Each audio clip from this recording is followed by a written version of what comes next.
Уставниот суд да внимава каква одлука ќе донесе во однос на замрзнатите 30% изголемување на платите во јавната администрација, бидејќи последиците можат да бидат големи.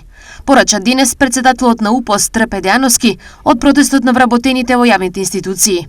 Доколку се донесе одлука со која што нема да можат овие работници да ги добиваат ова на дополнување на плата, ќе предизвика големо незадоволство, што би значило дека управата за имотно-правни работи нема да ги работи експроприациите за Бехтел и ЕНКА, бюрото за јавни набавки нема да работи, нема да има ниту една институција во државата јавни набавки да може да набавува било што ќе им биде потребно за нивната работа, а па има опасност МФ, односно Министерството за финансија да го затвори трезорот и ниту еден вработен во јавниот сектор да не добие плата. Денешниот протест е мотивиран од времената одлука на Уставниот суд донесена на 5 декември, со која се анулира зголемувањето на платите од 30%.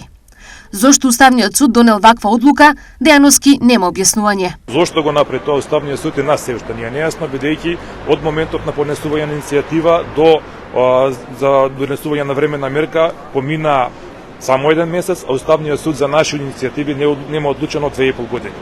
Опасноста што следи по донесената временна мерка е да Уставниот суд има право да донесе одлука да ја одбие иницијатива и со овие 30% што ги добивме, сепак платите на овие вработени беа далеку по просечната плата, бидејќи просечната плата, знаете и сами, рипа секој месец. Од синдикатот велат дека вработените во јавниот сектор веќе еднаш примеле зголемени плати и дека ретроактивно анулирање на одлука не може да се случи доколку тоа не е во полза на работниците.